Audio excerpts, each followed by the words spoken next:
So last time हमने एक introduction देखी थी कि ब्रेन, बायोलॉजिकल ब्रेन्स या बायोलॉजिकल सिस्टम्स जो हैं, बड़ा रफ ओवरव्यू हमने देखा था कि बायोलॉजिकल सिस्टम्स किस तरह काम करते हैं। और हमने देखा था कि जो सेंट्रल एलिमेंट है वो है सेल या न्यूरॉन का, और न्यूरॉन्स जो हैं वो आपस में नर्व्स के थ्रू कनेक्टेड होते हैं, और इन नर्व्स के थ्रू एक दूसरे को सिग्नल्स भेजते हैं, और हमारी सारी मूवमेंट, हमारी सारी परसेप्शन, हमारी मेमोरीज, फीलिंग्स, ये सब इन्हीं न्यूरॉन्स और इन न्यूरॉन्स के आपस में नर्व्स के थ्रू जो कनेक्शंस हैं इन्हीं के अंदर स्टोर हुई हुई हैं, इन्हीं के अंदर छुपी हुई हैं। हमारी सारी एग्जिस्टेंस इन्हीं से एक्सपीरियंस हमारा सारा बन रहा है। तो ये तो था इसका सॉर्ट ऑफ थोड़ा कि ये फिजियोलॉजी क्या थी। आज का लेक्चर इस चीज़ पे है कि साइंसदानों ने इवेंचुअली किस तरह बायोलॉजिकल सिस्टम्स को कॉपी करने की कोशिश की, और आर्टिफिशियल मॉडल्स बनाए इस तरह की न्यूरल कंप्यूटेशन के। तो आज का लेक्चर इसकी थोड़ी सी हिस्ट्री पे है कि किस तरह ये इवॉल्व हुई, या इवॉल्व तो पूरा नहीं, पर इसकी बिगिनिंग्स हम देख रहे हैं। ओके,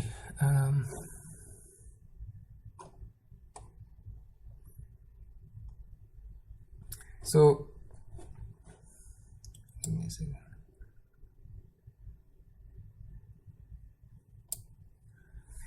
जब ये न्यूरॉन डॉक्ट्रिन इस्टेब्लिश हो गई थी कि जो सेंट्रल एलिमेंट है वो न्यूरॉन है, तो जो शुरू की रिसर्च थी, और शुरू की रिसर्च से मेरा मतलब है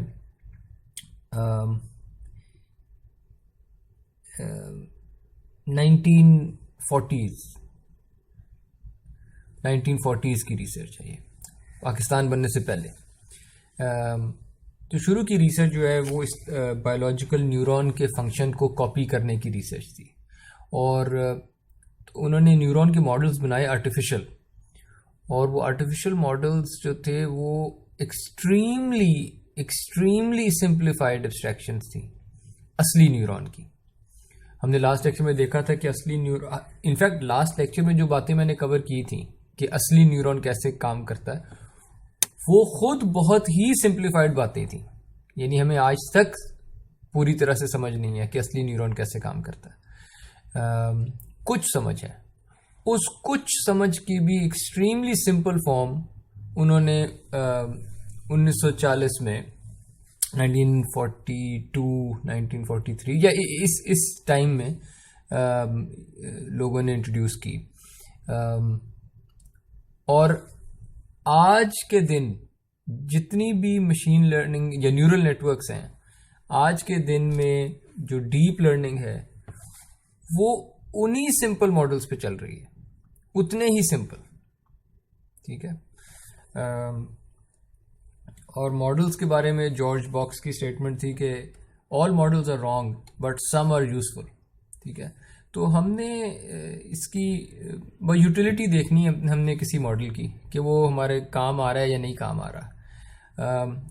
जो भी जब हम मॉडल्स पढ़ेंगे, ये एग्जैक्ट न्यूरॉन, असली न्यूरॉन इस तरह से काम एग्जैक्टली नहीं करता, लेकिन हमने बस अपने फ़ायदे के लिए एक मॉडल लेके आना होता है।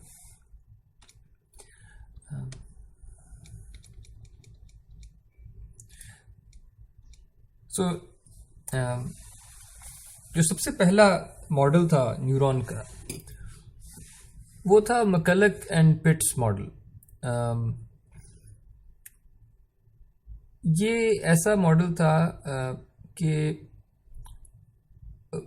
बूलियन, अगर आपके पास इनपुट्स हैं, अगर आपके पास इनपुट्स हैं या ज़ीरो हैं या वन आ रहा है इनपुट में, और आउटपुट के अंदर भी अगर आपने सिर्फ ज़ीरो देना है या वन देना है, तो इसका मतलब है कि ये ऐसे न्यूरॉन थे जो जब ये 1 आउटपुट करते थे तो इसका मतलब था कि न्यूरॉन ने फायर कर दिया, और जब ये न्यूरॉन 0 आउटपुट करते थे तो इसका मतलब कि न्यूरॉन खामोश बैठा है। तो बिल्कुल यस नो था सारा। मैककुलक एंड पिट्स मॉडल इस तरह का मॉडल था कि इस फिगर में आप देखें कि जो तो बिल्कुल अगर हम लेफ्ट पे देखें, टॉप लेफ्ट पे,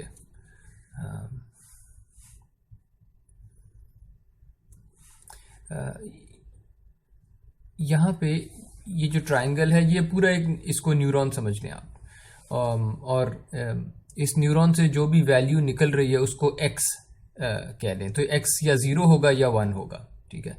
और वो 0 और 1 जो है इन न्यूरॉन के जो कनेक्शंस हैं आपस में, इस कनेक्शन के थ्रू वो 0 और 1 जो है वो इस न्यूरॉन पे आएगा, आउटपुट वाले न्यूरॉन पे, और उस न्यूरॉन का नाम हमने Z रखा हुआ है। इसी तरह Y एक न्यूरॉन है, वो भी Z वाले न्यूरॉन को फीड कर रहा है अपनी वैल्यू। और जो डार्क फिल्ड डार्क सर्कल्स हैं, इसका मतलब है कि ये वाले जो कनेक्शंस हैं ये Z न्यूरॉन को एक्साइट करेंगे। इसका मतलब ये है कि अगर यहाँ पे उसको इन दो डार्क सर्कल वाले कनेक्शंस पे अगर उसको 1 मिल जाए, रूल ये होता था इन न्यूरॉन्स का कि अगर यहाँ पे 1 आ गया और 2 1s मिल गए हैं Z को, तो Z जो है वो अपनी वैल्यू 1 आउटपुट कर देगा, ठीक है। यानी अगर एक्साइटेटरी कनेक्शंस जो हैं, इसको एक्साइट करने वाले कनेक्शंस, अगर 2 एक्साइट करने वाले कनेक्शंस पे 1 मिल गया उसको, तो फायर कर दो, यानी तुम भी 1 आउटपुट कर दो, अनलेस के अगर ये जो रिंग है, खाली रिंग वाला कनेक्शन है, अगर ये 1 ना हो, अगर ये 1 हो गया तो न्यूरॉन Z जो है इसने बिल्कुल ऑफ हो जाना है, इसने 0 ही आउटपुट करना है, रिगार्डलेस के आपके एक्साइटेटरी कनेक्शंस पे क्या आ रहा था। ये बिल्कुल ही ऑन ऑफ स्विच है। अगर इस इनहिबिटरी कनेक्शन पे, इनहिबिट करने वाले कनेक्शन पे अगर 1 आ गया तो बस इस न्यूरॉन ने ऑफ हो जाना है, ठीक है। तो अगर तो इस पे 0 है कि इनहिबिट नहीं होना आपने, तो फिर ठीक है। फिर अगर 2 एक्साइटेटरी कनेक्शंस पे अगर 1 है तो ये 1 आउटपुट कर देगा।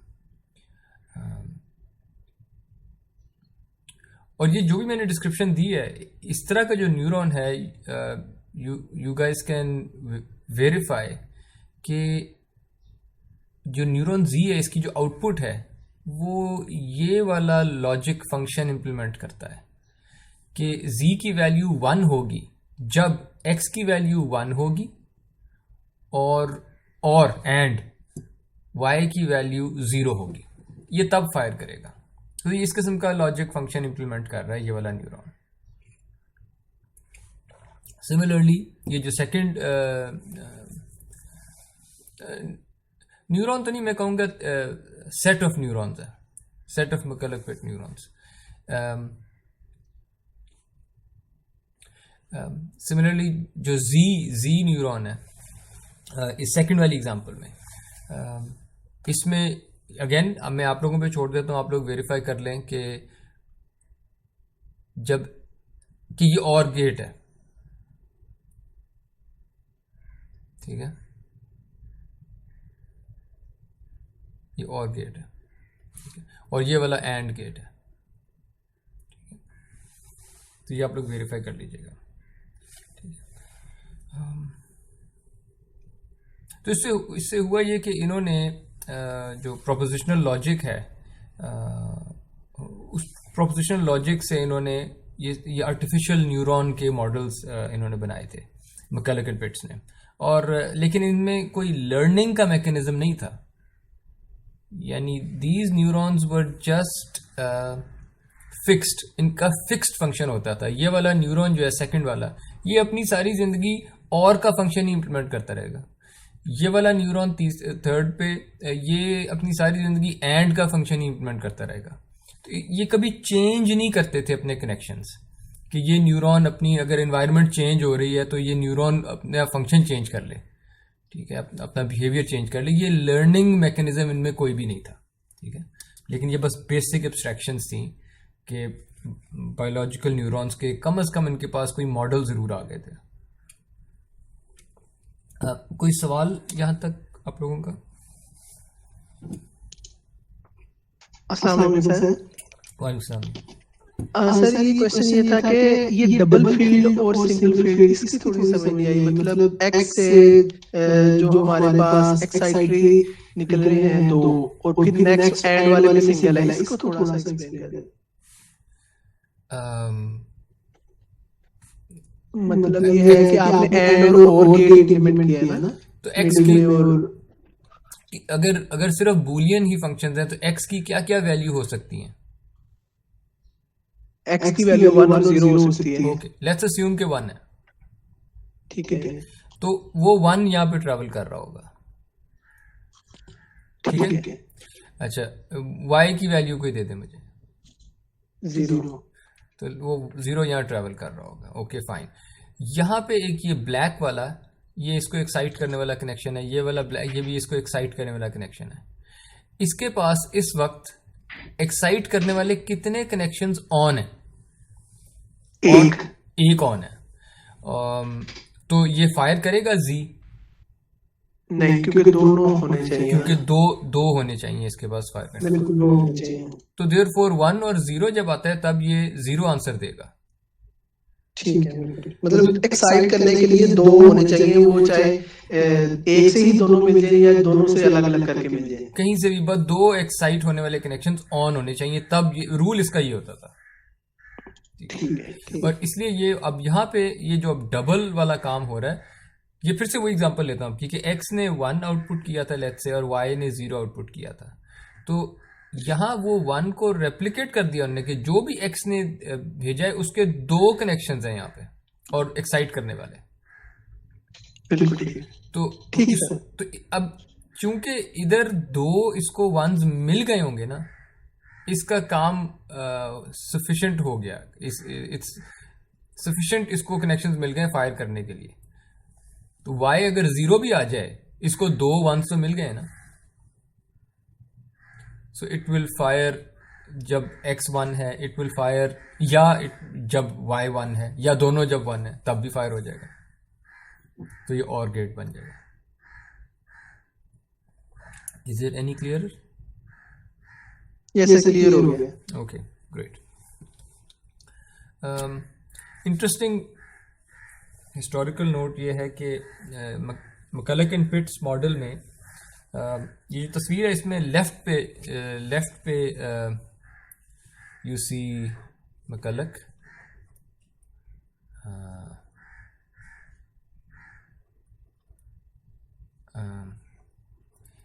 and on the right you see Pitts, Walter पिट्स।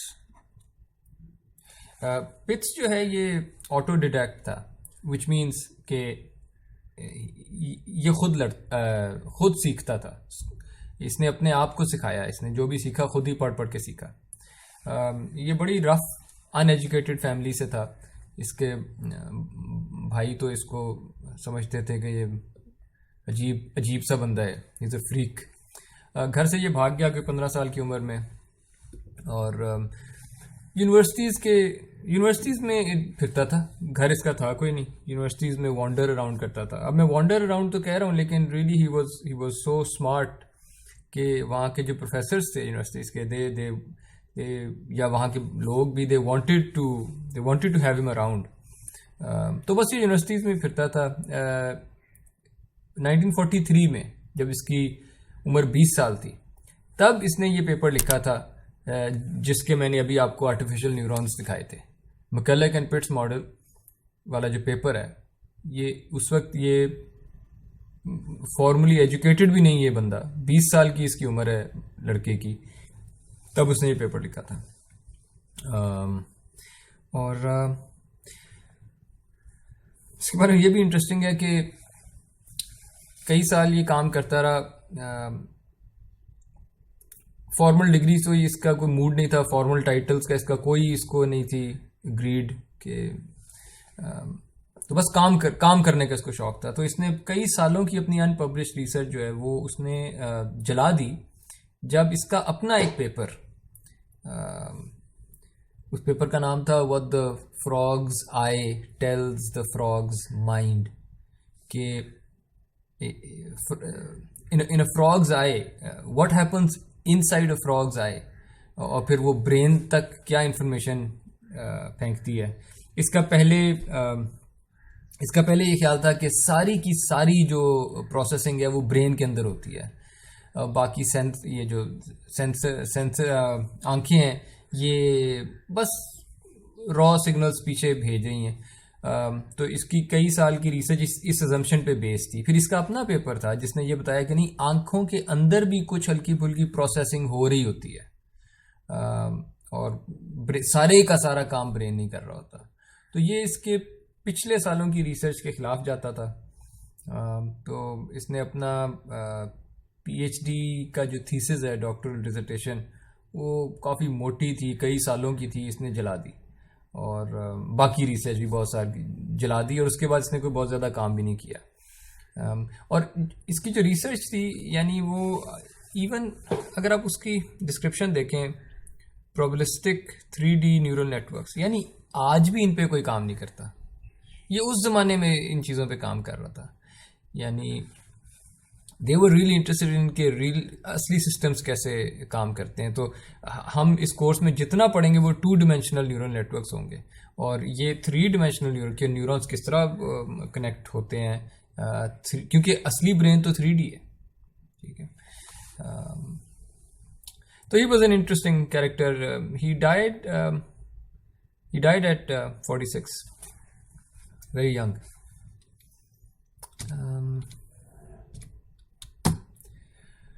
Okay, तो मैकलग एंड पिट्स के न्यूरॉन ने एटलीस्ट इंट्रोड्यूस कर दिया कि किस तरह से आप न्यूरॉन्स की मॉडलिंग कर सकते हैं, लेकिन उनमें लर्निंग का मैकेनिज्म नहीं था। लर्निंग का मैकेनिज्म जो है, डोनाल्ड हेब कैनेडियन न्यूरो साइकोलॉजिस्ट था। बाय द वे, इनके अंदर भी जो मैकलग था, ही वाज अ साइकोलॉजिस्ट। मैं बताना चाह रहा हूँ कि आपकी फील्ड जो है, इसकी इजाद किस तरह के लोगों ने की। He was a psychologist. By the way, आप इस तस्वीर में पीछे देख सकते हैं कि ये मैकलग पिट्स के न्यूरॉन्स ही हैं, ये उन्हीं के मॉडल्स बने। ये वो ट्रायंगल्स हैं जो मैंने बनाए थे, और कनेक्शंस हैं इनहिबिट करने वाले, इस तरह। और ये लॉजिक गेट के फंक्शन भी बने हुए हैं। ओके, पर इनमें लर्निंग कोई नहीं थी इन न्यूरॉन्स में। डोनाल्ड हेब कैनेडियन न्यूरो साइकोलॉजिस्ट था, वंस अगेन साइकोलॉजिस्ट, ठीक है। इसकी थ्योरी ये थी, इनफैक्ट थ्योरी नहीं थी, इन लोगों ने ऑब्जर्व किया हुआ था कि जब कोई एक सेल न्यूरॉन किसी और न्यूरॉन बी के करीब है और उस न्यूरॉन बी को एक्साइट करता है, यानी जब ए की जो आउटपुट है वो बी को फायर करवा देती है, ठीक है।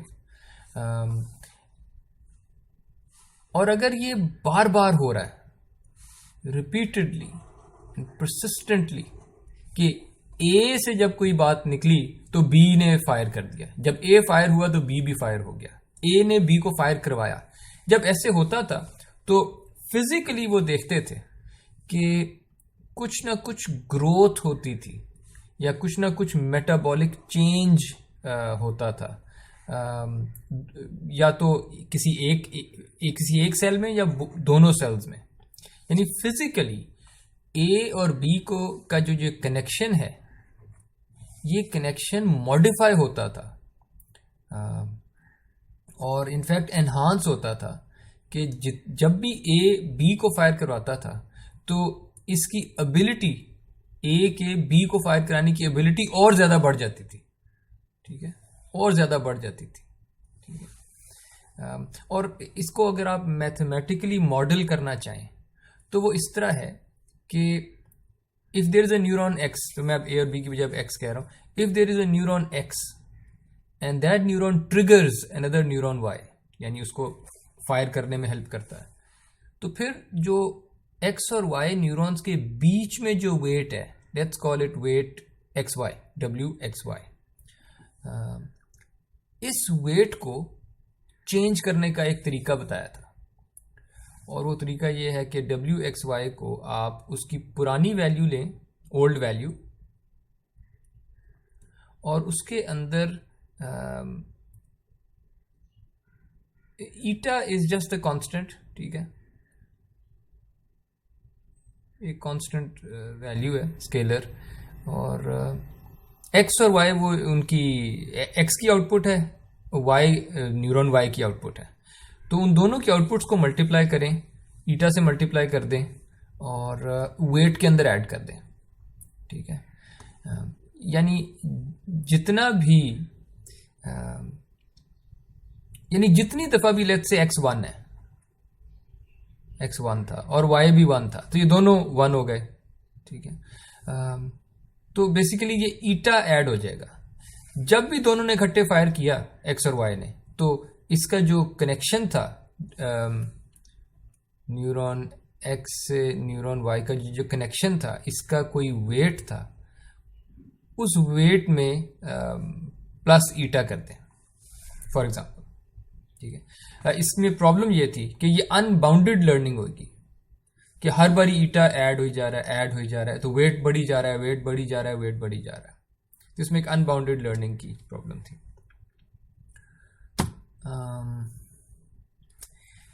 Then came the perceptron, and the perceptron was a, यानी अपने टाइम से बहुत आगे की कोई चीज़ बना दी। फ्रैंक रोजनब्लॉट बंदा था 1958 में, प्रॉब्ली इस वक्त इसकी उम्र भी was 30 years old, या 1928 में पैदा हुआ था और so he was 30 years old at this time। इसने क्या किया, इसने मकलक पिट्स के न्यूरॉन्स लिए और उनके ऊपर इसने हेब वाले जो रूल था, जो अभी हमने पढ़ा, हेब के रूल से मकलक पिट्स के न्यूरॉन्स को, उनके कनेक्शंस को इसने कहा कि नहीं, अब फिक्स नहीं रखते, उनको लर्न करते हैं, कनेक्शंस के कोई वेट्स होते होंगे, और इसने बेसिकली एक आर्टिफिशियल आंख बनाई जो कि देखना सीखती थी, ठीक है। तो ये है उस वक्त के मुताबिक जो मॉडल था इनका बायोलॉजिकल ब्रेन का और बायोलॉजिकल आई का या बायोलॉजिकल विजुअल सिस्टम का जो मॉडल था, वो ये था कि आपका जो आंख का रेटिना होता है उसके ऊपर लाइट पड़ती है और आपके रेटिना के अंदर रॉड्स और मतलब कुछ सेल्स होते हैं जो फोटॉन्स को लेते हैं, लाइट के फोटॉन्स को लेते हैं और बिजली में या नर्व इम्पल्सेस में बदल देते हैं, ठीक है। कि आपकी आंख पे लाइट पड़ती है, वो लाइट जो है आपके ब्रेन में नर्व्स के सिग्नल्स में चेंज हो जाती है और फिर ब्रेन उन सिग्नल्स को प्रोसेस करता है। और इन्होंने वेरी इंटरेस्टिंगली कहा कि ब्रेन जो है वो एसोसिएट करता है कुछ न्यूरॉन्स को दूसरे और न्यूरॉन्स के साथ, कि अगर ये फायर हुआ तो ये इसको फायर हो जाना चाहिए, ये अगर चुप है तो इसको चुप रहना चाहिए, एंड सो ऑन, यानी हेबियन लर्निंग वाली चीज़। और इंटरेस्टिंगली उन्होंने ये कहा कि ये लेयर्स में काम होता है, कि ब्रेन के अंदर जो प्रोसेसिंग है उसमें सबसे पहले कोई एक लेयर आती है न्यूरॉन्स की, उस लेयर के जो भी आंसर्स हैं वो किसी और लेयर में फीड होते हैं, ठीक है। तो ये लेयर्ड प्रोसेसिंग,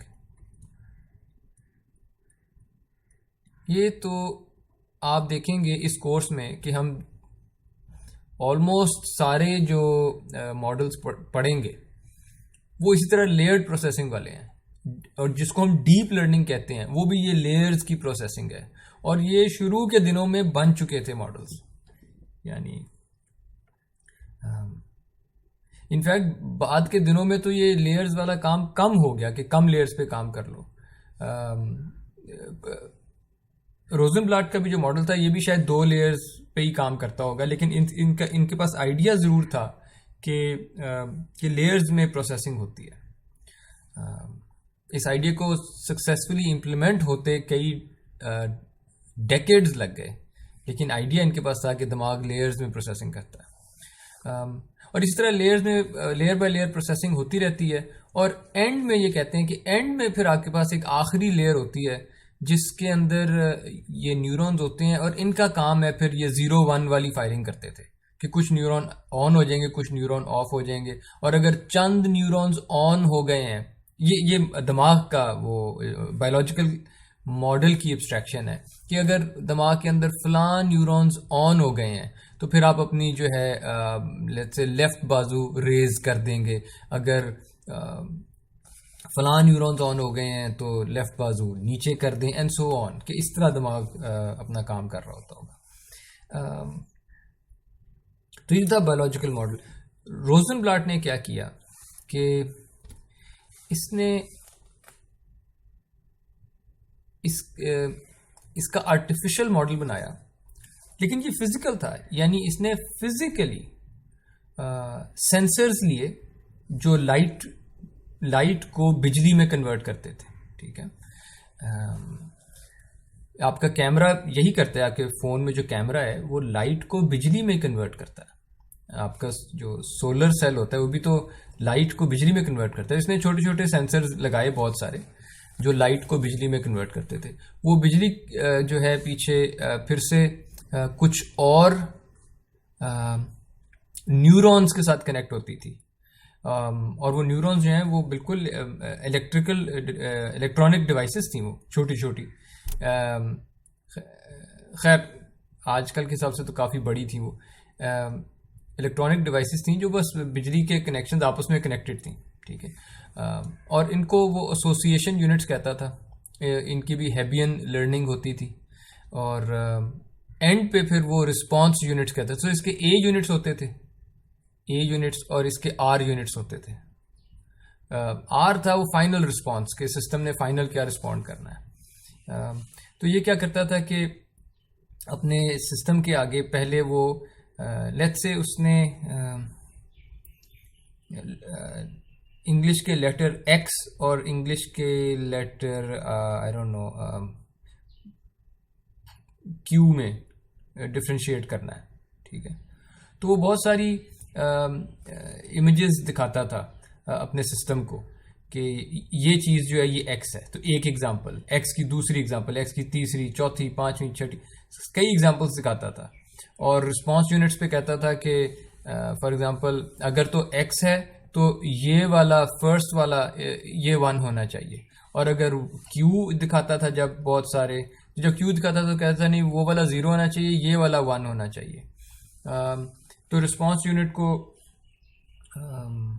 ये सेट कर लेता था जब भी कोई इमेज दिखाता था। और ये जो कनेक्शंस थे,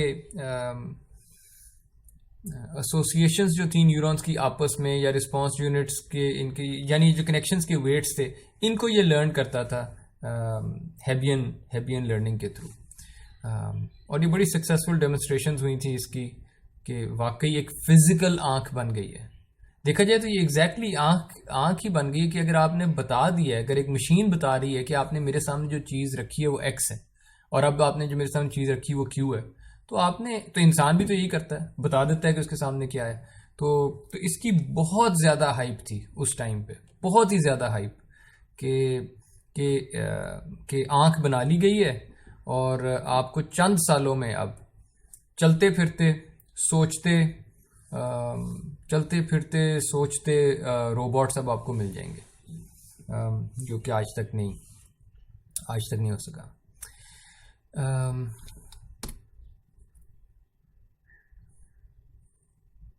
और इसकी ये वो जो हेबियन लर्निंग की ये एग्जांपल है कि वो वाले एसोसिएशन वाले यूनिट्स या एसोसिएशन वाले न्यूरॉन्स, और यहाँ पे वो वाले एसोसिएशन वाले न्यूरॉन्स जो आर को 1 करते हैं, रिस्पॉन्स यूनिट जिस पे 1 आना चाहिए, वो रीइंफोर्स होते थे हेबियन लर्निंग से कि उनका वेट जो है और ज़्यादा बढ़ाओ कि इनकी वजह से मैंने 1 आउटपुट करना है। और जब 0 आता था तो फिर उन न्यूरॉन्स के वेट बढ़ते थे जो 0 कॉज करने वाले न्यूरॉन्स थे। तो ये हेबियन लर्निंग वाला एक मैकेनिज्म इनके पास होता था।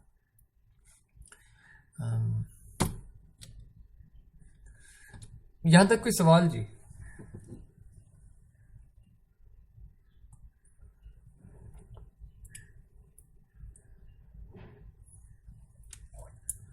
Any questions?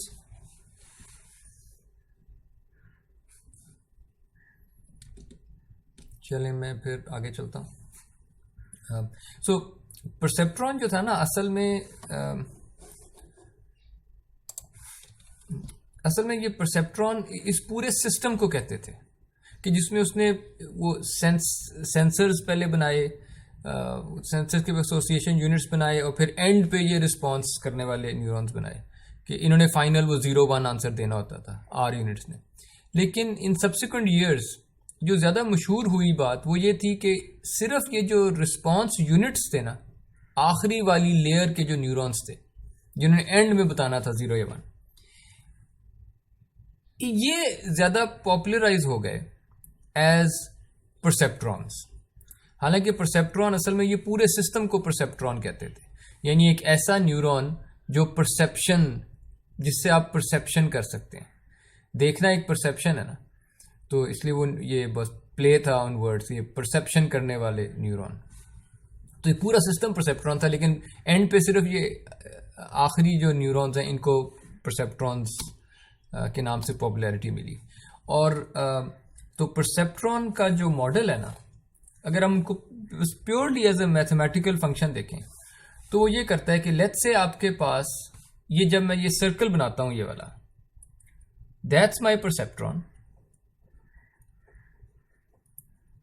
या दैट्स माय न्यूरॉन, और इस परसेप्ट्रॉन को 3 इनपुट्स मिल रही हैं, x1, x2, x3। ये इनपुट x1 को वेट w1 से मल्टीप्लाई करता है, x2 को वेट w2 से मल्टीप्लाई करता है, x3 को वेट w3 से मल्टीप्लाई करता है।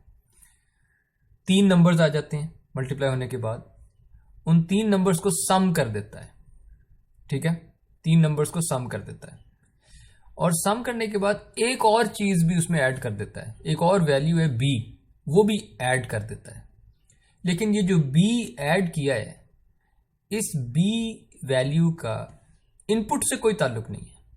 रिगार्डलेस के इनपुट x1, x2, x3 क्या आए थे, b कांस्टेंट एक वैल्यू है, ये हमेशा ऐड हो जानी है। तो ये एक बायस है न्यूरॉन का कि आप जो मर्जी इनपुट दे दें, मैंने इतना सम b जितनी जो वैल्यू है ना, ये तो हर बारी ऐड कर देनी है। तो ये उस बायस है परसेप्ट्रॉन का कि इनपुट को देखे बगैर ही मैंने b ऐड कर देना। ओके, सो 4 नंबर्स ऐड हुए, x1 into w1 plus x2 into w2 plus x3 into w3 plus b। 4 numbers add हो गए, एक नंबर आ गया।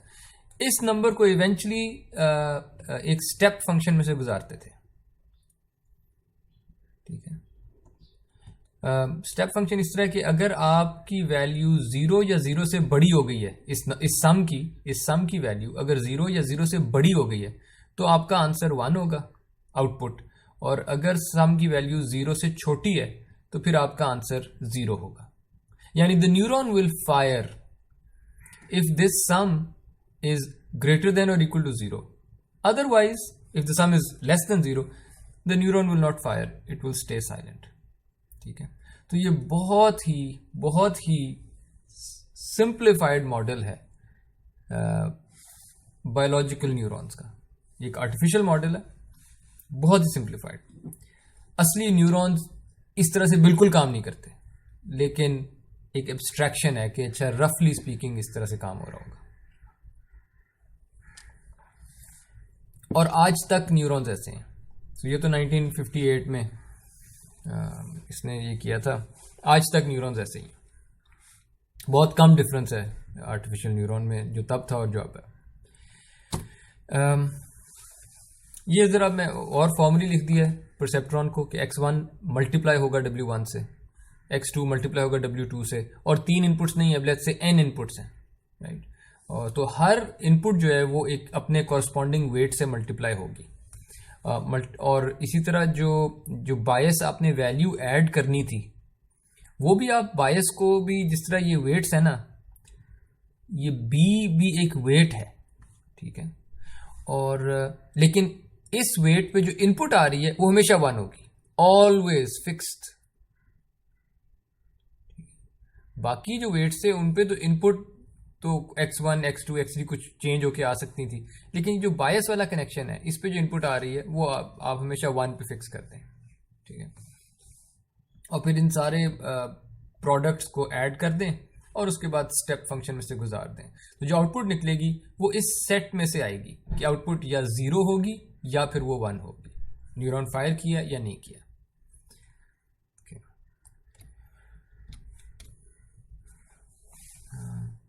और अगेन ये उस पूरी पिछली स्लाइड को अगर हम एक मैथमेटिकल फॉर्मूले में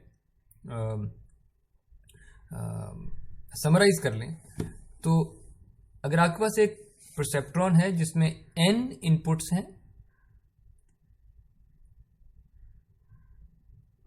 तो वो परसेप्ट्रॉन कैसे काम करेगा? वो या 1 आउटपुट करेगा या वो 0 आउटपुट, या वो फायर करेगा या नहीं फायर करेगा। फायर कब करेगा? फायर करेगा अगर उसकी इनपुट्स का जो डॉट प्रोडक्ट है या इनपुट्स का जब वेट से मल्टीप्लाई करेंगे। आपको ये नोटेशन क्लियर है? मैंने यहाँ पे खोल के नहीं लिखी। I equals 1 to n wi multiplied by xi, यानी हर xi को उसके कॉरस्पॉन्डिंग wi से मल्टीप्लाई कर दें, and do this for all the connections, all the inputs, ठीक है। तो जब अंडरस्टूड है तो तब मैंने ये इसके समेशन के लिमिट्स नहीं बताए, ठीक है, कि ये i 1 से लेके n तक सारे के सारे। तो जब भी नहीं लिखे होंगे इसका मतलब सारे के सारे उनको मल्टीप्लाई करें और उनमें बायस की वैल्यू ऐड करें। अगर ये पूरा सम 0 या 0 से बड़ा है तो फायर कर दो, अगर ये सम 0 या 0 से छोटा है तो खामोश रहो। सॉरी, अगर ये सम 0 से छोटा है तो खामोश रहो। ये जो पिछली स्लाइड पे था। लेकिन आप नोट करें कि यहाँ पर जो क्योंकि हम इस सम की बात कर रहे हैं, तो रियली अब कोई कैद नहीं थी हमारे ऊपर कि हम सिर्फ x जो है वो बूलियन हो। Did you notice this? Inputs का अब यहाँ पे बूलियन होना जरूरी नहीं है। यानी ये जो परसेप्ट्रॉन इस तरह से डिफाइन किया है, इसमें it can work with real values. यानी xi जो इनपुट आ रही है, it can belong to the set of real numbers, not 0 1 boolean, real numbers आ सकते थे। और इसी तरह जो आपके वेट्स हैं वो भी रियल नंबर्स हो सकते थे।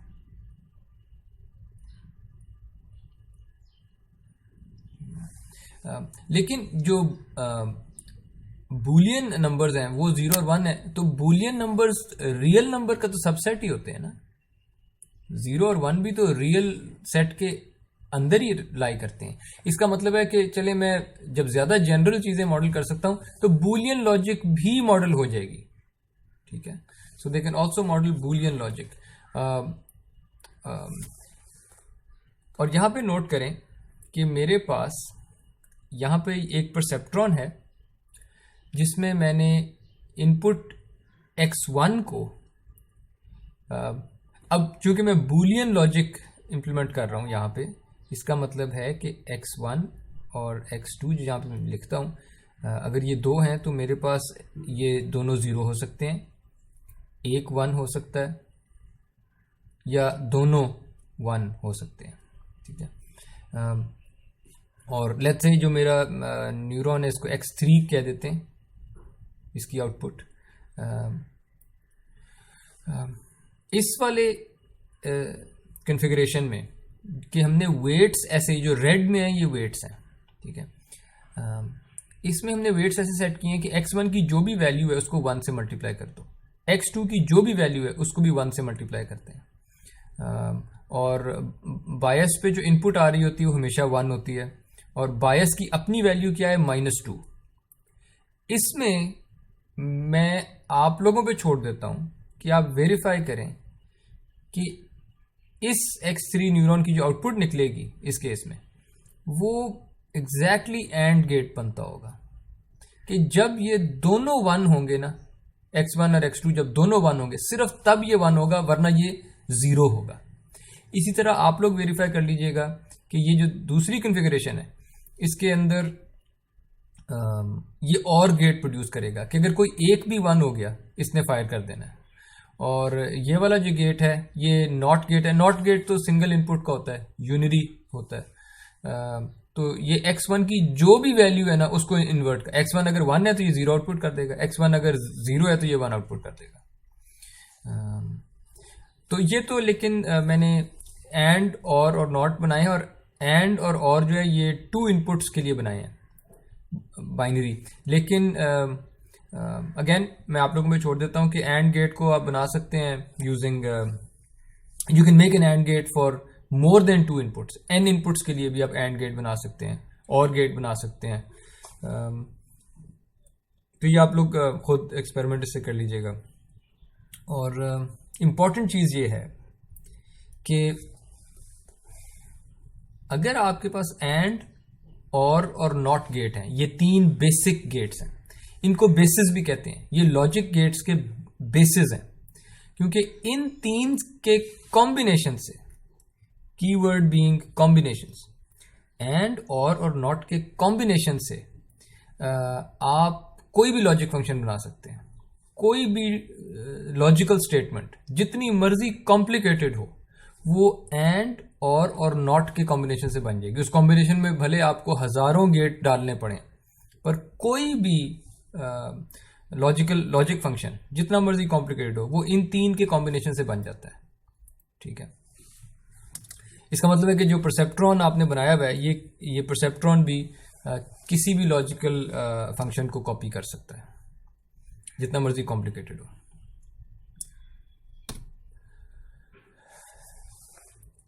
लेकिन इंपॉर्टेंटली जो परसेप्ट्रॉन था रोजनब्लाट का, इस पे लर्निंग हो सकती थी, इसके वेट्स को एडजस्ट किया जा सकता था, और इसने जो रूल, इसमें परसेप्ट्रॉन की लर्निंग का जो रूल था कि किसी भी कनेक्शन का जो वेट है वो पुराना वेट आप उठाएं, जो एग्जिस्टिंग वेट था उसको मैंने चेंज करना है, तो कितना चेंज होगा? चेंज होगा कि आप इनपुट पे देखें क्या आया था और एरर कितना था। y आउटपुट है कि इस न्यूरॉन ने क्या आउटपुट किया था, और t टारगेट है कि आप चाहते क्या थे, आप चाहते क्या थे कि ये न्यूरॉन आउटपुट करे, ठीक है।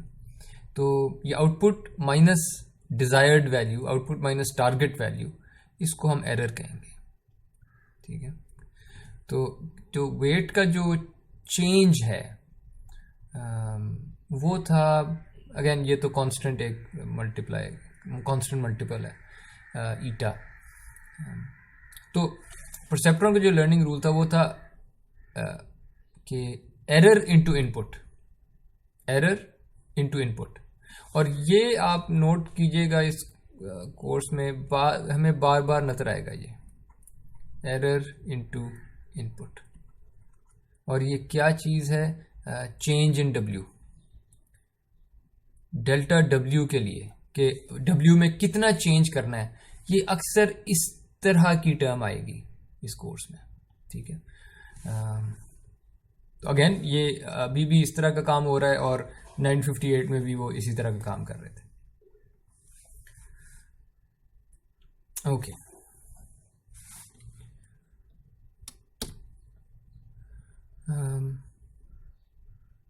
यहां तक कोई सवाल आप लोगों के?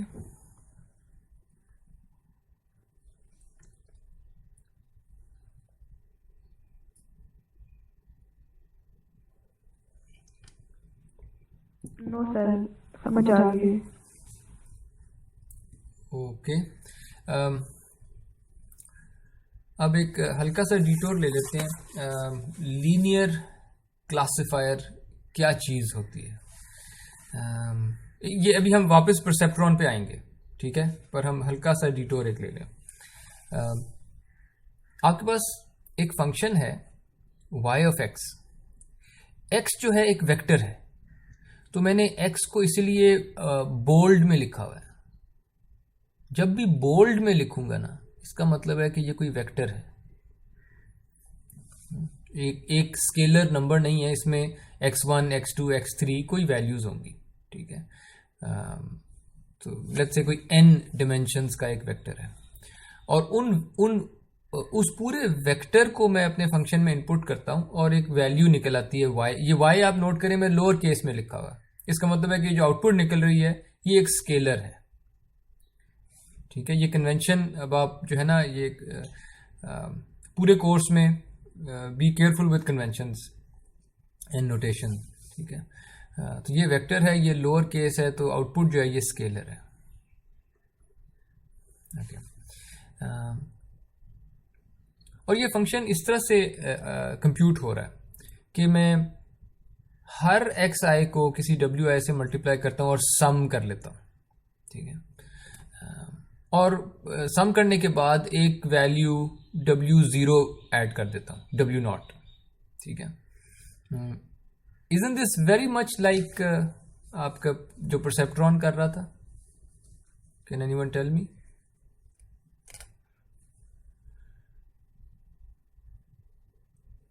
बिल्कुल सर, ये वैसे ही है। ये बिल्कुल बस वैसे इसमें स्टेप फंक्शन वाला जो आपने बताया था वो नहीं है। बिल्कुल एब्सोल्युटली, बस स्टेप फंक्शन नहीं है, लेकिन ये बिल्कुल जो उसका इंटरनल मैकेनिज्म था वो यही था कि वेट्स को इनपुट से मल्टीप्लाई करें और फिर एक जो बायस है वो उसको ऐड कर दें। तो W0 मेरा यहाँ पे बायस है जो कि 1 से मल्टीप्लाई होके आया हुआ है, राइट।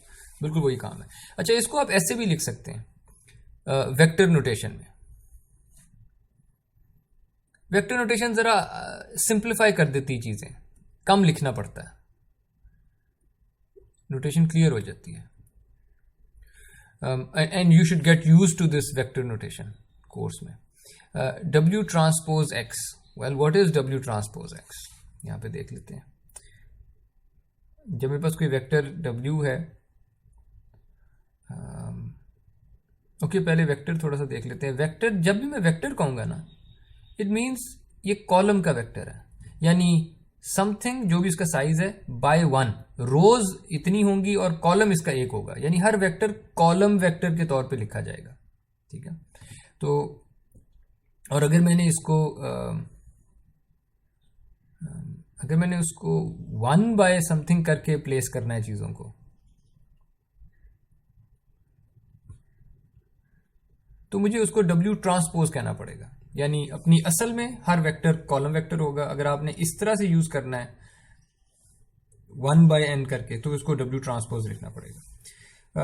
सो ये जो W ट्रांसपोज X है, इसमें W1 यहां होगा, W2 इधर होगा क्योंकि ट्रांसपोज करके लिखा हुआ है, Wn इधर होगा, और उसके बाद X मल्टीप्लाई हो रहा है, और बाय डिफॉल्ट X एक कॉलम वेक्टर होगा, X2 Xn। और जब हम ये मल्टीप्लिकेशन करेंगे तो लीनियर अलजेब्रा से आपने सीखा होगा कि इसमें corresponding entries W1 into X1 plus W2 into X2, यानी जो कॉरस्पॉन्डिंग एंट्रीज हैं वो आपस में मल्टीप्लाई हो जाएंगी और फिर प्लस भी होंगी, Wn Xn, और ये एक स्केलर नंबर आ जाएगा। W1 इंटू X1 एक स्केलर है, W2 इंटू X2 एक और स्केलर है। कई स्केलर्स को आप ऐड कर दें, बस एक और स्केलर, एक नंबर आ जाएगा, ठीक है। Answer will be a scalar, vector नहीं आएगा आंसर। और इस चीज को डॉट प्रोडक्ट कहते हैं। W ट्रांसपोज X को, जब दो वेक्टर्स को, एक वेक्टर को आप ट्रांसपोज करें और दूसरे वेक्टर से मल्टीप्लाई कर दें, इसको डॉट प्रोडक्ट कहते हैं। तो ये डॉट प्रोडक्ट हो रहा है, this here is a dot product. It's a dot product of weights with the inputs, और फिर आप उसके अंदर एक बायस ऐड कर रहे हैं।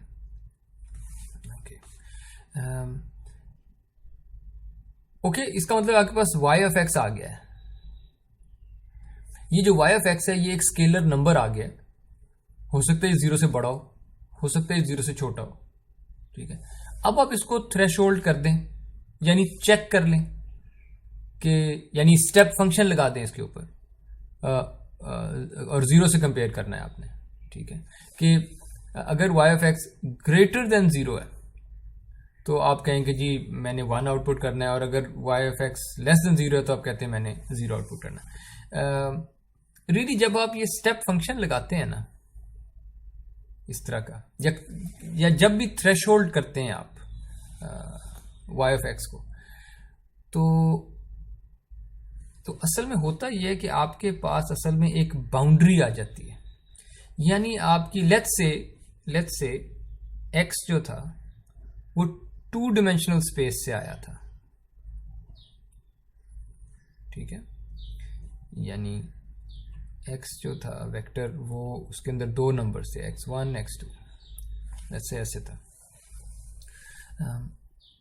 तो जब भी आप y ऑफ x को थ्रेशोल्ड करेंगे तो इसेंशली होगा ये कि आपकी ये जो 2 डायमेंशनल स्पेस है ना, इसका x1 वाला एक्सेस है, x2 वाला एक्सेस है, आपकी 2 डायमेंशनल स्पेस डिवाइड हो जाएगी 2 रीजन्स में।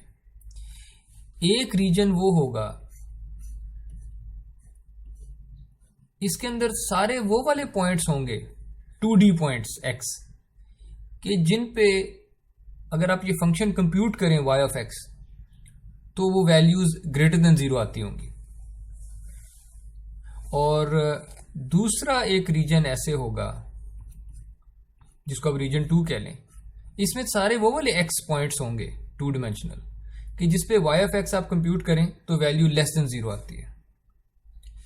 और ये जो रेड लाइन ड्रॉ हुई है, रेड लाइन, ये सारे वो वाले x पॉइंट्स हैं कि जिनके ऊपर आप y ऑफ x कंप्यूट करें तो वो एग्जैक्टली 0 आता हो, ठीक है।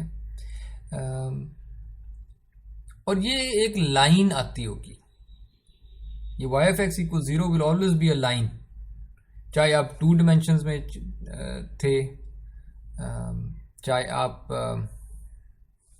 well should you say line तो नहीं है, चले 2D में भी बात कर लेते हैं। 2D में ये लाइन आती होगी, ठीक है। 3D में ये y ऑफ x इक्वल 0 एक प्लेन बनता होगा, और मोर देन 3D में ये y ऑफ x इक्वल 0 ये एक हाइपर प्लेन बनता होगा, क्योंकि मोर देन 3 डायमेंशन हम सोच नहीं सकते, हाइपर प्लेन को हम विजुलाइज नहीं कर सकते, लेकिन उसकी प्रॉपर्टीज़ बिल्कुल वैसी हैं जिस तरह 2D में लाइन की प्रॉपर्टीज़ हैं, उसी तरह 3D में प्लेन की प्रॉपर्टीज़ हैं।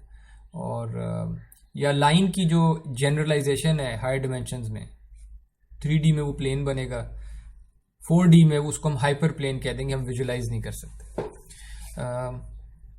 लेकिन ये जो भी लीनियर सरफेस है y ऑफ x इक्वल 0 वाली, इसको हम कहते हैं लीनियर डिसीजन बाउंड्री। लीनियर इसलिए कह रहे हैं क्योंकि इसकी अगर आप शक्ल ही देख लेना तो ये फॉर एग्जांपल 2D में ये लाइन बनती है, ये कर्व नहीं बनेगा। ये जो आपकी जो y ऑफ x इक्वल 0 है, ये इस तरह का कभी नहीं बनेगा, ठीक है। अगर आपने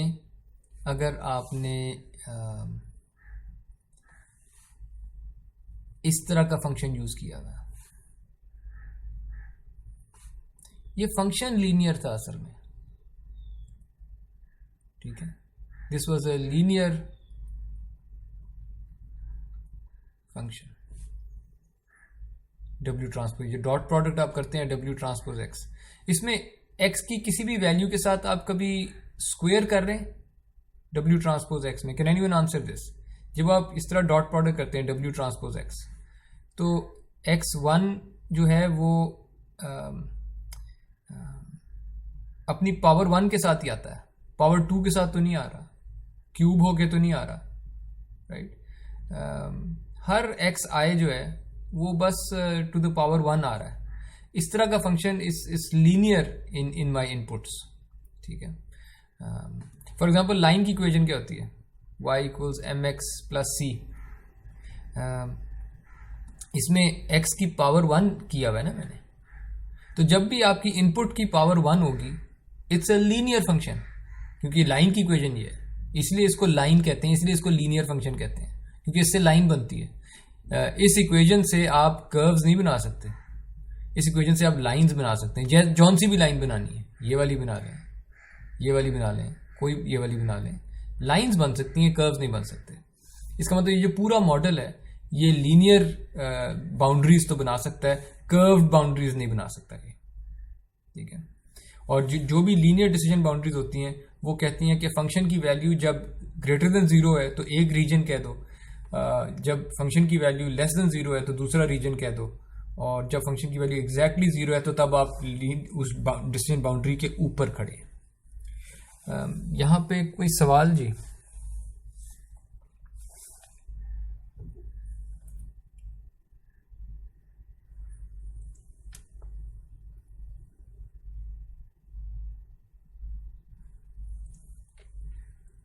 Any questions?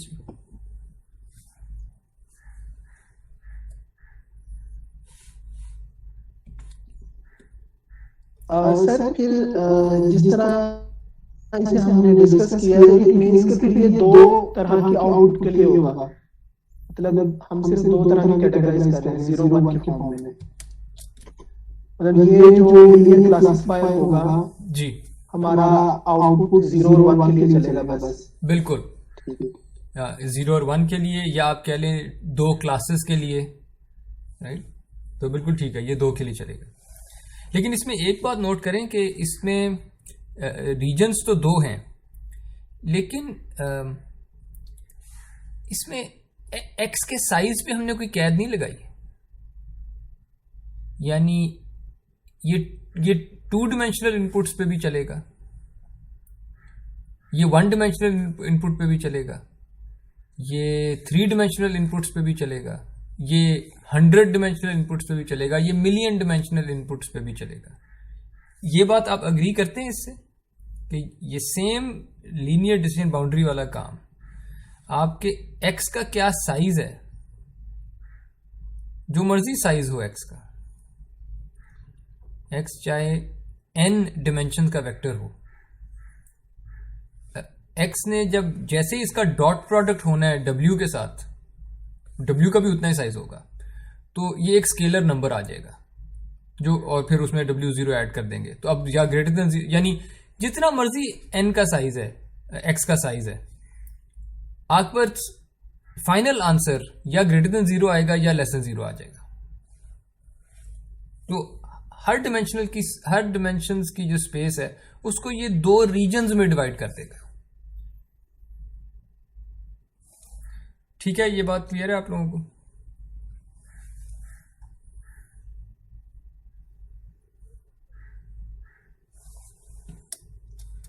इस बात में कोई कंफ्यूजन तो नहीं जी? नहीं सर, क्लियर है। Okay, let's proceed. अब वापस परसेप्ट्रॉन पे आते हैं। आपके जी जी जी बताइए। अगर हम एक्स की पावर जो है इंक्रीज करते हैं तो स्टिल हम इसके साथ जो है ना 2 क्लास प्रॉब्लम सॉल्व कर सकते हैं या मल्टी क्लास भी कोई है इसका? अगर आप एक्स की पावर इंक्रीज करते हैं, पावर इंक्रीज करते हैं, फॉर एग्जांपल जो है ना हमारे अभी तक जो हमने एग्जांपल किया है इसमें 1 तक की है, बिल्कुल, जो कि जिसने 2 क्लास में हमें सॉल्यूशन दिया। मैं ये कह रहा हूँ फॉर एग्जांपल हम इसको 2 कर लेते हैं या 3 कर लेते हैं, ठीक है। 5, तो इस तरह से कोई ऐसा सिनेरियो है कि हम मल्टी क्लास में कर लें या फिर जो है ना इस केस में जो है हमारे पास वो 2 क्लास ही रहेगा? ठीक है, very good, very good question, very good question. आपका नाम क्या है? Tayyab, good question. सो ये स्क्रीन पे देखें जो मैं लिख रहा हूँ, y equals m x plus c. अब इसमें x की पावर 1 है ना? इस फंक्शन में कितनी ताकत है? ये इस तरह की लाइन ड्रॉ हो सकती है डिपेंडिंग अपॉन के एम क्या था और सी क्या था, ठीक है। हो सकता है ये लाइन ड्रॉ हो जाए, हो सकता है ये लाइन ड्रॉ हो जाए, कई किस्म की लाइनें ड्रॉ हो सकती होंगी। और हर लाइन जो है वो स्पेस को दो हिस्सों में डिवाइड कर देगी। जो भी लाइन बनेगी इससे, इसी तरह की कोई होगी, जो भी बनेगी उस स्पेस को दो हिस्सों में डिवाइड कर देगी। ग्रेट। अब आप कहते हैं आप ऐसा करें y equals m into x का स्क्वायर प्लस सी कर दें। तैयब आपसे ही सवाल है, ये किस किस्म के फंक्शन होंगे? इसको ड्रॉ अगर करूं तो ये कैसा होगा? सर ये लाइन नहीं बन रही है, कुछ जो है ना कर्व टाइप बन रहा होगा, यानी ये कि जो क्वाड्रेटिक फंक्शन है। क्वाड्रेटिक फंक्शन ये क्वाड्रेटिक फंक्शन है। लेट्स अज्यूम कि m पॉजिटिव है। अगर m पॉजिटिव है तो ये ऊपर को खुल रहा होगा, m अगर नेगेटिव है तो ये नीचे को खुल रहा होगा, ठीक है। तो चले बना देते हैं। हो सकता है इस तरह का हो सकता है इस तरह का हो सकता है यहाँ पे हो, एंड सो ऑन। कई इस तरह के बन सकते होंगे। तो पॉइंट इज के ये भी स्पेस को डिवाइड करते होंगे। इनमें से कोई एक ले लें, लेट्स से ये वाला, ये भी स्पेस को डिवाइड करता होगा। इसके कुछ ऐसे पॉइंट्स होते होंगे जिनमें y of x greater than 0 आता होगा, और कुछ बाहर के होते होंगे ये बाकी सारे जो जिनमें लेस देन 0 आता होगा। फॉर एग्जांपल हो सकता है इधर लेस देन हो, उधर ग्रेटर, आई डोंट नो, पर हाँ इस तरह ही होगा। ये आप फॉलो कर रहे हैं बात? जी सर, ये इसकी तो क्लियर है। तो पॉइंट इज कि जब आप इसकी पावर, इसकी ताकत बढ़ाते हैं ना अपनी बाउंड्री की, कि आपकी बाउंड्री लीनियर होनी चाहिए या आपकी बाउंड्री क्वाड्रेटिक होनी चाहिए, तो बाउंड्री की शेप बदल जाती है।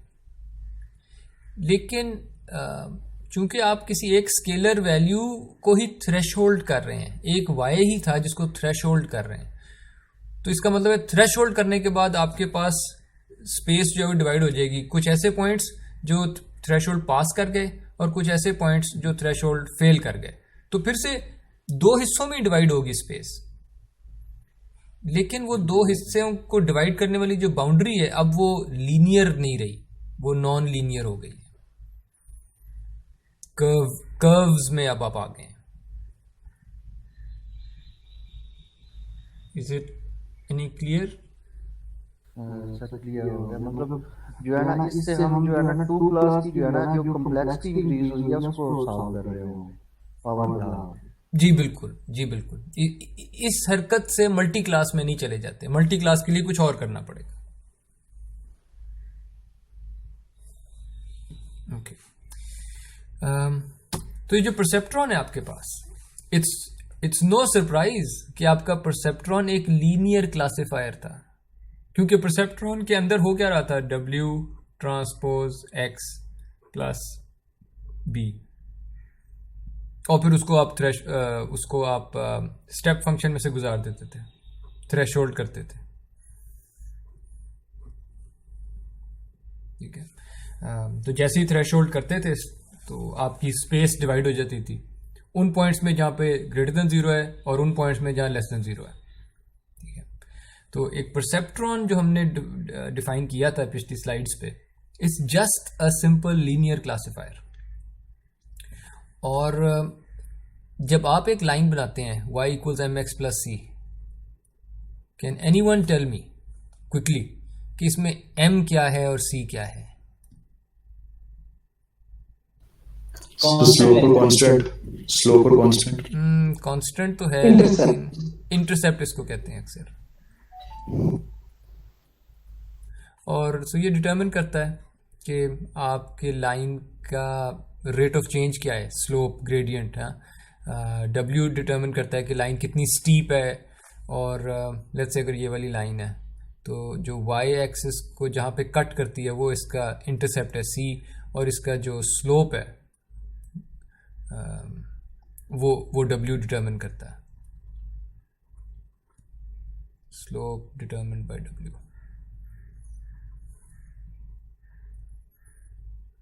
Sorry, m, slope determined bye m। Okay great. इसका मतलब है कि हम इसको जरा सा जनरलाइज कर लिए तो वन डिमेंशन में था ना, एक्स एक स्केलर था, वन डिमेंशन में बात हो रही थी।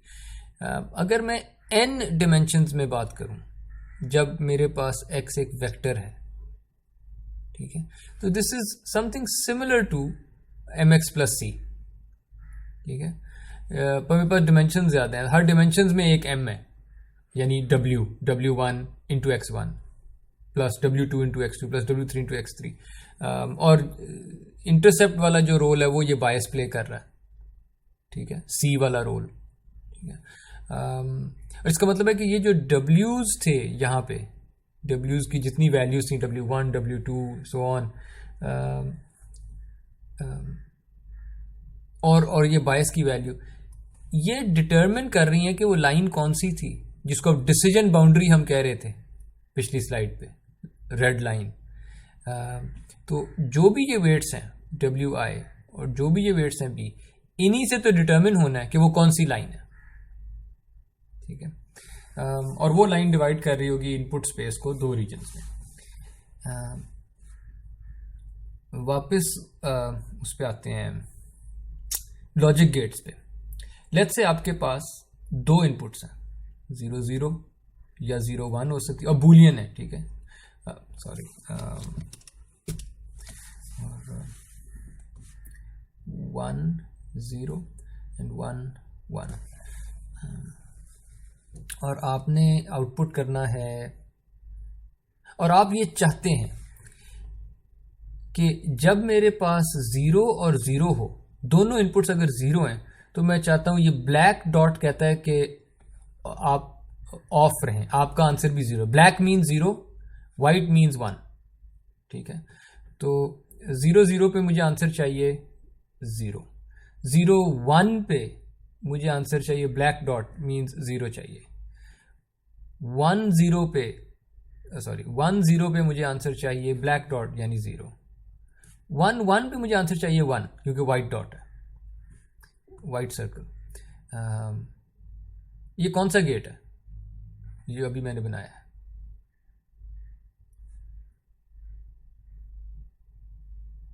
ये कौन सा लॉजिक गेट है, AND gate. It's an and gate, कि जब दोनों 1 होंगे तब 1, ओके फाइन। एंड गेट को अगर आप क्लासिफिकेशन प्रॉब्लम समझे, ये क्लासिफिकेशन प्रॉब्लम नहीं है कि एक ये इनपुट आई दो डिमेंशंस वाली, x1 और x2, दो वेक्टर का साइज 2 था, दो डिमेंशंस की एक इनपुट आई है, और उस इनपुट पे आप कहते हैं कि जब ये इनपुट आती है ना, तो ये वाली क्लास आंसर दो, जब ये इनपुट आती है तो ये वाली क्लास का आंसर होना चाहिए, ये वाली input belongs to this class, और ये आखिरी वाली input belongs to this class. How many classes do you have? Anyone? Two classes. So it's a two class problem. अब इस फिगर पे आए, ये जो फिगर यहां पे ड्रॉ की हुई है, can you draw a line जो कि इन दो क्लासेस को, यानी ब्लैक और व्हाइट सर्कल्स को सेपरेट करती है? Can you draw a line?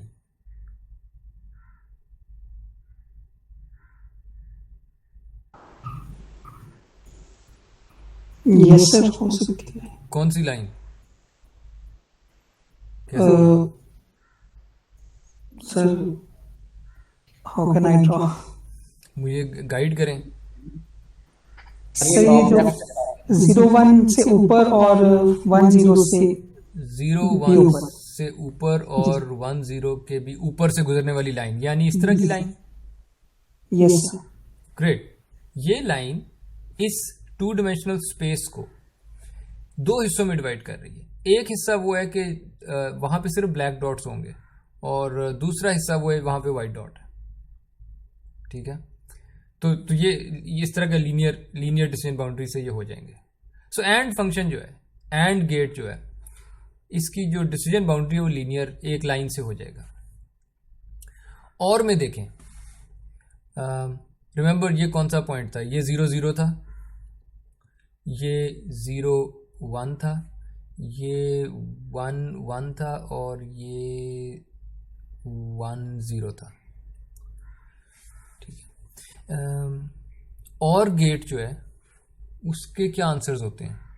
और गेट जो हमेशा ही 1 होता है, सिर्फ जब दोनों 0 हो जाए तब 0 हो जाता है, ऐसा ही है ना? और गेट, यस सर। और गेट सिर्फ तब ऑफ होता है जब सारी इनपुट 0 है, यानी जब 0 0 पे आप बैठे हैं तब ये ब्लैक होगा, वरना ये वाइट होगा।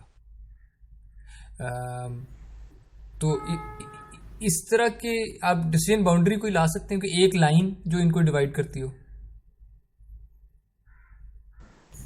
जी सर, सेम बस 0 1 और 1 0 के नीचे से गुजरेगी, यानी इस तरह से गुजरने वाली लाइन। जी सर। Okay great.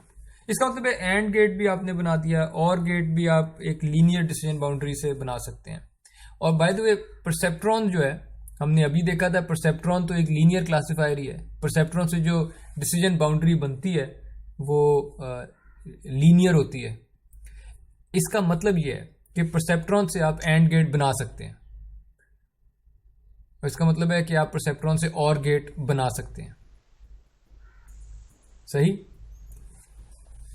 बिल्कुल सर। अच्छा, अब मैं आपको एक और फंक्शन देता हूं। इसमें 0 0 पे आंसर 0 है, 1 0 पे आंसर 1 है, 0 1 पे आंसर 1 है, और 1 1 पे आंसर 0 है। यानी आंसर 1 कब है? वाइट सर्कल्स कब है? जब इनपुट नहीं है सर, जब इनपुट में ऑड नंबर ऑफ वंस हो, एक 1 हो, 2 1 आ गए तो ये फिर से 0 हो जाता है। इसको एक्सक्लूसिव और नहीं कहते, नहीं? 0 0 पे 0 1 पे 1, 1 0 पे 1, और 1 1 पे फिर से 0 हो गया, तो ये एक्सक्लूसिव और है। इस एक्सक्लूसिव और वाली जो सिचुएशन है, इसमें कोई एक लाइन ड्रॉ कर सकते हैं जो ब्लैक और वाइट डॉट्स को सेपरेट कर दे? एनीवन? No sir. क्यों?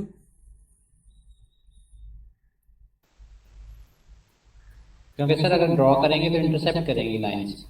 हाँ, कोई भी आप लाइन ड्रॉ करेंगे ना, यानी कोई भी एक सिंगल लाइन आप ड्रॉ नहीं कर सकते कि जो वाइट्स को अलग कर दे और ब्लैक्स को अलग कर दे। इसे कहते हैं, ये जो पिछली प्रॉब्लम्स थी ना एंड और वाली, ये लीनियरली सेपरेबल प्रॉब्लम्स थी कि ये आप एक लाइन से सेपरेट कर सकते हैं। और 2D में तो हम इनको लाइन कह रहे हैं। अगर आप हाई डिमेंशंस की बात करें तो हम कहना चाह रहे हैं they are separable by linear decision boundary. अब हम लाइन से जरा हट जाते हैं क्योंकि लाइन तो 2D में होती है, लेकिन लीनियर डिसीजन बाउंड्री एक जनरल कॉन्सेप्ट है जो कि 2D में वो लाइन बन जाएगी, 3D में वो प्लेन बन जाएगा, मोर देन 3D में वो हाइपर प्लेन बन जाएगा। पर पॉइंट इज कि वो लीनियर डिसीजन बाउंड्री होगी, वो इस तरह से लिखी जा सकती होगी W transpose X plus B, जिसके अंदर X जो है वो पावर 1 के साथ ही आ रहे होंगे, X की सारे वैल्यूज जो है। तो ये लीनियर फंक्शन होगा X का। उनसे जो बाउंड्री बनेगी वो लीनियर डिसीजन बाउंड्री होगी, सीधी सीधी, कर्व्ड नहीं होगी। लेकिन ये जो एक्सक्लूसिव और प्रॉब्लम है, ये एक इस किस्म का फंक्शन है कि जो एक लीनियर डिसीजन बाउंड्री से सेपरेट नहीं हो सकता, ठीक है? लेकिन ये 2 लीनियर डिसीजन बाउंड्री से सेपरेट हो जाएगा, और वो मैंने 2 ड्रॉ कर दी हैं। देख रहे हैं आप लोग?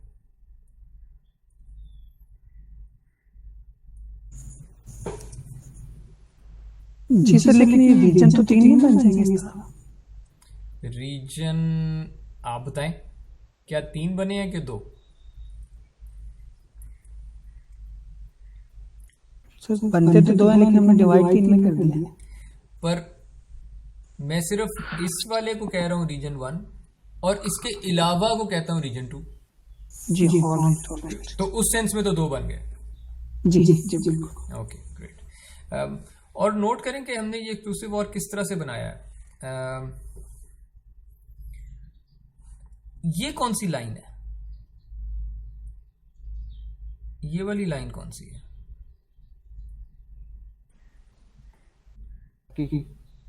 और नहीं, चलें ये वाली पूछता हूं, ये कौन सी लाइन है?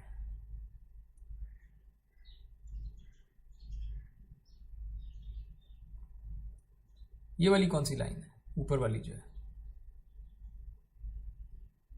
लीनियर सर लाइन है, मगर एंड गेट जो हमने इम्प्लीमेंट किया था।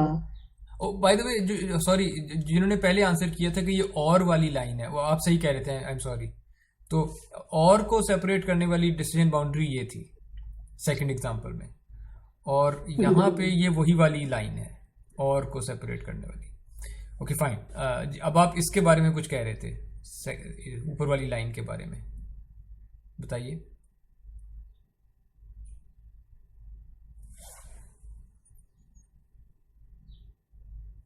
जी आप बता रहे थे कि ये एंड वाली है, लेकिन जी सर बिल्कुल एंड वाली है ना, मगर लीनियर सेपरेबल है, लीनियर लाइन है।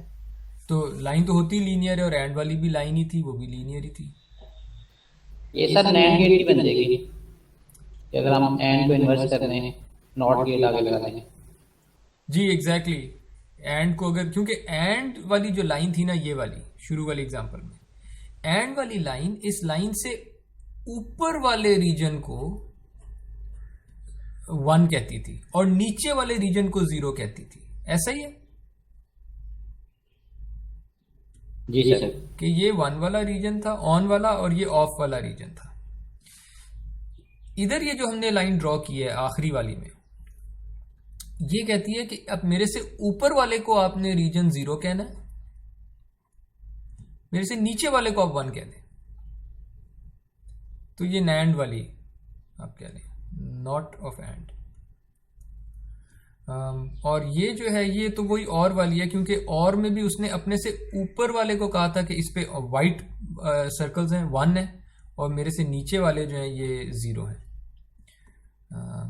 और यहां भी ये कह रही मेरे से ऊपर वाले को 1 कह दो, लेकिन मेरे से नीचे चले गए तो 0 हो जाएगा। ठीक है, ओके। और रियली अब हमने जो किया है ना, वो ये किया है, एक नैंड की बाउंड्री थी और एक और की बाउंड्री थी, और हमने उनको कंबाइन कर दिया है। और कंबाइन कैसे किया है? अगर लॉजिक गेट वाली बात करें तो यहां पे कैसे ये कंबाइन होते होंगे?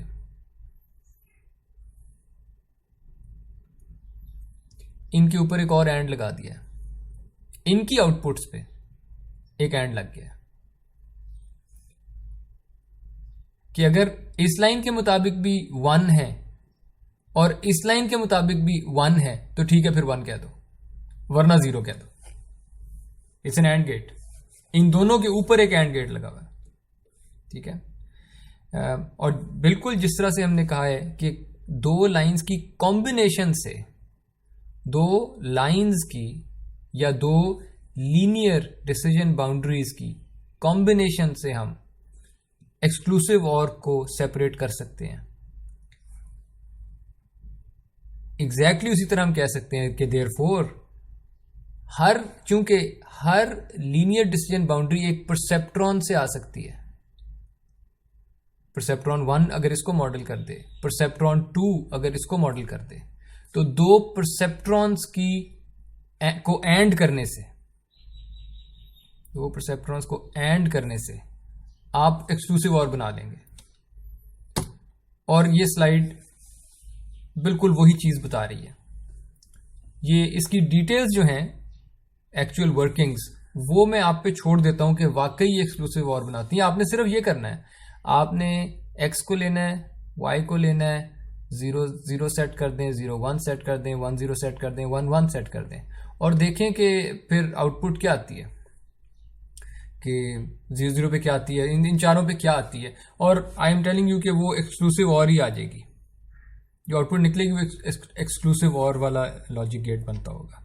ये आप पे छोड़ देता हूं कि कि पहले तो आपने ये बताना है कि ये कौन सा गेट है, पहला सवाल, क्वेश्चन 1। क्वेश्चन 2, ये कौन सा गेट है, ये कौन सा लॉजिक फंक्शन इंप्लीमेंट हो रहा है, क्वेश्चन 2। एंड देन क्वेश्चन 3 कि ये कौन सा लॉजिक गेट है। तीनों को आप देख लें, यानी तीनों परसेप्ट्रॉन्स के लिए आप इस तरह के टेबल्स बनाएं कि ये पहला परसेप्ट्रॉन जो है वो इन 4 इनपुट्स पे क्या करता है, दूसरा परसेप्ट्रॉन इन 4 इनपुट्स पे क्या करता है, तीसरा परसेप्ट्रॉन इन 4 इनपुट्स पे क्या करता है। ठीक है, तीसरे पे मैंने ये इनपुट्स क्यों लगाई हैं, क्योंकि मेरे ये जो इधर के परसेप्ट्रॉन्स हैं ये 0 1 ही आउटपुट कर रहे हैं, तो इसको भी 0 1 की शक्ल में चीज़ें मिल रही हैं।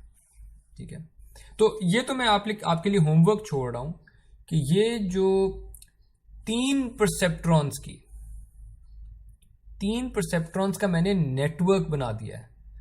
पिछली स्लाइड्स में तो हम एक एक परसेप्ट्रॉन को देख रहे थे, लेकिन अब मैंने पहली लेयर में 2 परसेप्ट्रॉन रखे हैं और अगली लेयर में 1 परसेप्ट्रॉन रखा है। So I have made a network of perceptrons. तो ये आपका पहला स्टेप है towards an artificial neural network. ठीक है, और हमने जब आप ये कन्विंस हो जाएंगे कि ये इस पूरे नेटवर्क से एक्सक्लूसिव और का फंक्शन इंप्लीमेंट हो जाता है, तो आप इस बात पे भी कन्विंस हो गए होंगे कि 3 परसेप्ट्रॉन्स का जो नेटवर्क है it is more powerful than a single perceptron. एक सिंगल परसेप्ट्रॉन एक्सक्लूसिव और को मॉडल नहीं कर सकता था, पर 3 परसेप्ट्रॉन्स का नेटवर्क एक्सक्लूसिव और को इम्प्लीमेंट कर लेता है। And this is just like our brain, जो और it's just like biological entities कि जो यूनिसेल्युलर ऑर्गेनिज्म होते होंगे, अभी भी होते हैं यूनिसेल्युलर, एक सेल। यूनिसेल्युलर ऑर्गेनिज्म जो हैं वो they are less powerful than multi cellular organisms. तो हमारे ब्रेन्स की पावर भी इसीलिए है क्योंकि नेटवर्क्स बने हुए हैं न्यूरॉन्स के। और just again slide historical note के जो परसेप्ट्रॉन है, रोजनब्लाट का जो परसेप्ट्रॉन था, जब उसने कहा कि ये हमने आँख बना दी है और इसकी इतनी हाइप हुई और इतने ज़बरदस्त क्लेम्स करने लग गए लोग कि ये हो जाएगा, वो हो जाएगा, वो हो जाएगा। पर उसके चंद साल बाद जब ये शो हुआ ना कि परसेप्ट्रॉन्स जो हैं वो सारी लॉजिक फंक्शंस तो सारे लॉजिक गेट्स तो कर लेते हैं, एक परसेप्ट्रॉन एंड और सब कुछ कर लेगा, लेकिन वो एक्सक्लूसिव और को नहीं कर सकता। इतनी सादा प्रॉब्लम है कि वो 2 लाइन्स हो जाए, लेकिन इससे तो हो ही नहीं सकती। ये तो सिर्फ लीनियर डिसीजन बाउंड्रीज करता है एक परसेप्ट्रॉन, जो वो एक बाउंड्री बना सकता है। इस चीज को यूज करके वो सारी हाइप एकदम तबाह हो गई और न्यूरल नेटवर्क्स की रिसर्च की जो फंडिंग थी ना वो रुक गई, और वो काफ़ी देर रुकी रही।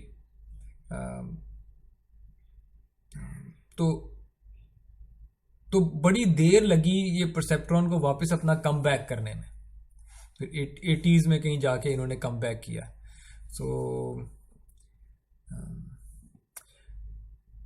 और फिर जब इन्होंने दोबारा कम बैक किया उसके बाद फिर से यानी कोई न्यूरल नेटवर्क्स की रिसर्च में ना कोई 2-1 विंटर्स आई हैं जब या फंडिंग रुक गई या लोगों का बिलीफ इस पे हट गया, और फिर कई डेकेड्स लगे और फाइनली जो है कोई 2006 के अराउंड जो है जो रेवोल्यूशन एक आई थी डीप लर्निंग की, उसके बाद से तो neural networks have not look back and they have taken over everything. तो जस्ट हिस्टोरिकल नोट। तो ठीक है जी, ये आज का लेक्चर था। अगर कोई आप लोगों के सवाल हैं तो आई एम ओपन।